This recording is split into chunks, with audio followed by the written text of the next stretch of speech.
Agora você já deve ter uma boa ideia do que esperar do inferno. Você sabe como matar a primeira pessoa que vê assim que sair de uma placenta, sabe encontrar roupas, ferramentas e abrigo, e também sabe que não importa o que você faça, ou o quão bem você faça, algum dia você vai voltar a ser carne fresca.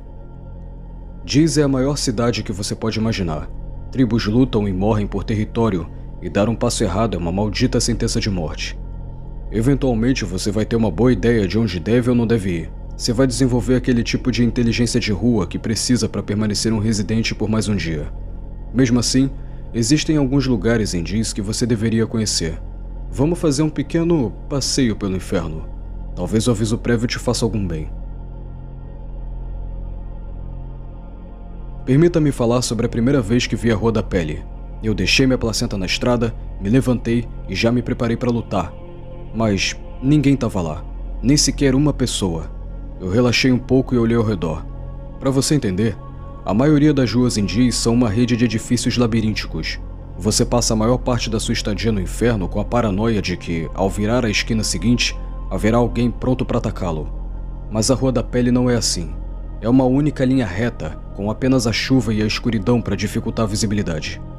Eu me senti mais vulnerável lá do que em qualquer outra parte de Diz. Você já entrou em um espaço largo e vazio e de repente se sentiu exposto? Então, imagine também estar nu, desarmado e na porra do inferno. Ainda assim, eu sabia o que eu deveria fazer. O primeiro passo era encontrar roupa. Foi aí que eu entendi como a Rua da Pele recebeu esse nome. Todos os edifícios, todas as luzes de rua e lâmpadas de gás eram cobertas por pele esfolada. Eu já estava no inferno por tempo suficiente para não me assustar com isso, mas estaria mentindo se dissesse que isso não me afetou. De alguma forma, me lembrou o Natal, sabe? Pessoas pendurando coroas e luzes em suas casas, esse tipo de coisa. Me lembrei do tempo que passei com minha família, com meus filhos, na manhã de Natal. Bom, sentimentos como esse te matam. Eu os empurrei de volta ao fundo da minha cabeça e tirei algumas sobras do prédio mais próximo. Se alguém pode deixar materiais de vestimenta caídos ali, eu também posso levá-los, certo? Eu não sabia disso no momento, mas cada passo que eu dava na Rua da Pele estava sendo observado. Quando o ataque veio, eu nem vi de quem era. Bang! Meu crânio rachou com um movimento suave de um taco de golfe. Quem me atingiu passou pelos meus olhos no momento que caí. Eu estava cego e chorando como um bebê quando ele começou a retirar minha pele.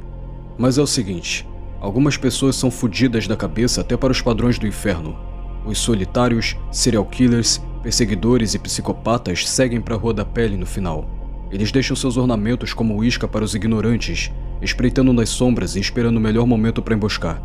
Se você caiu na Rua da Pele, vai ter que pensar rápido. Esqueça a roupa. Basta pegar uma pedra, um pedaço de madeira ou qualquer outra coisa que você possa usar como arma. Fique longe das sombras, sempre cheque atrás de você e saia dali o mais rápido que puder. Acredito que a essa altura do campeonato você já deve entender plenamente que será perseguido no inferno, né?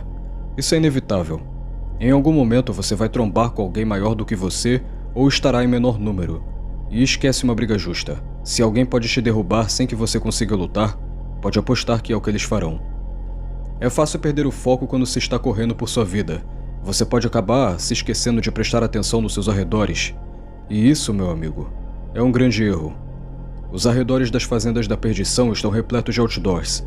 Eles prometem comida e segurança grátis a qualquer um que seja idiota o suficiente para acreditar neles. As tribos que lutam sobre esse território em particular gostam de conduzir pessoas das ruas para o complexo industrial que eles chamam de lar. A boa notícia é que essas tribos não vão te matar. A má notícia é que eles são grandes fãs de levar as pessoas vivas. Eles têm um projeto do qual estão trabalhando por muito mais tempo do que eu consigo me lembrar.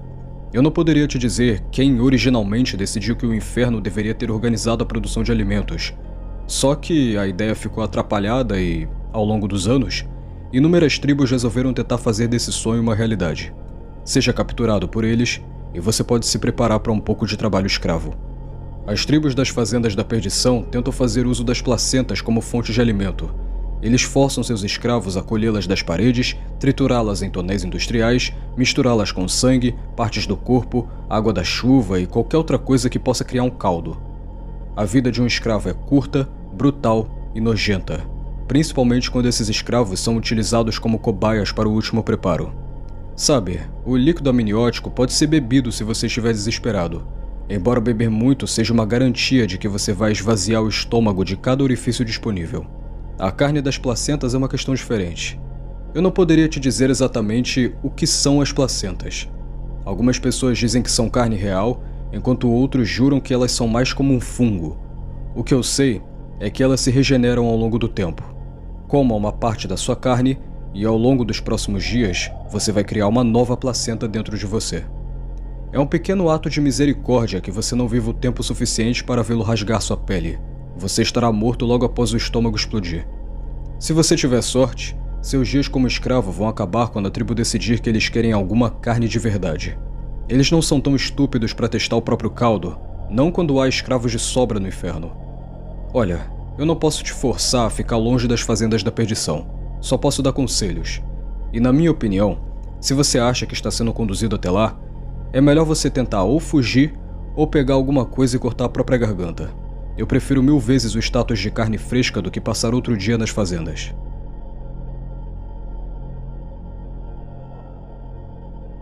Talvez você esteja pensando consigo mesmo.